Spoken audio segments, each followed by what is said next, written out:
మకర రాశి వారికి శ్రీ పరాభావనవ సంవత్సరంలో ఆదాయ వ్యయాలలో అనేక రకాలమైనటువంటి అసమానతత్వం కలిగి ఉన్నప్పుడు అనేక రకాలమైన దురదృష్టాలను అష్టకష్టాలను ఎలా తొలగించుకొని ఐశ్వర్యం పొందాలో ఈ వీడియోలో సవివరంగా సంపూర్ణంగా తెలుసుకుందాం.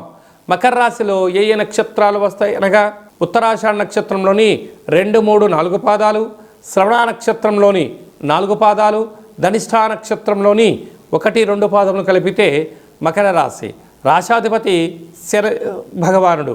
వీరికి ధనవాకు కుటుంబ స్థానంలో త్రిగ్రహ సంచార స్థితి ఉన్నప్పుడు దయచేసి తల్లిదండ్రులతో మౌనం, ధ్యానం, ఏకాగ్రత, గౌరవ మర్యాదలు ఇచ్చి పుచ్చుకోగలిగినట్లయితే మీకు అనంతమైన ఆనందము మీ సొంతమవుతుంది.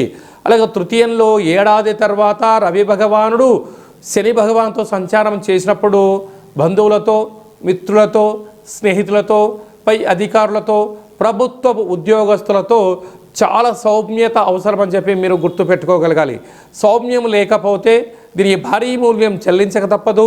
పోలీస్ స్టేషన్లు, కోర్టు సమస్యలు, అనేక రకాలమైనటువంటి ఈ పరాభవన సంవత్సరంలో అధికమైనటువంటి ఆర్థిక ఇబ్బందులను చవిచూసే పరిస్థితి చాలా అధికంగా ఉంటుందని చెప్పి గమనించాలి.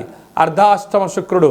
కష్టం పక్కవాడిది, ఆనందం మీ వంతు అయ్యే పరిస్థితి చాలా అధికంగా ఉందని చెప్పి కూడా గమనించగలగాలి.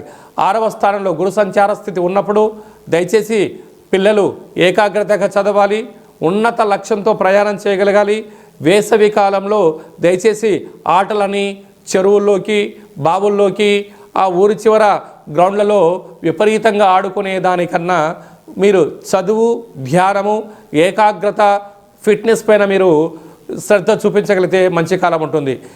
ఇలాంటి కష్టకాలంలో మీరు చైత్ర పూర్ణిమ సందర్భంగా ఒక వెడల్పాటి పాత్రలో పాలను లేకుండా జొన్న పిండిని, బియ్య పిండిని వేసి మీ మనసులో ఉండబడిన కోరికను ఆ చంద్ర భగవాన్ని చూస్తూ నమస్కారం చేసుకొని ఆ యొక్క శ్వేతవర్ణం కలిగినటువంటి తిలకాన్ని పెట్టుకొని ఈ నీటిని గోమాతకు పెట్టడం వలన అష్టకష్టాలు తొలగిపోతాయని చెప్పి గమనించాలి.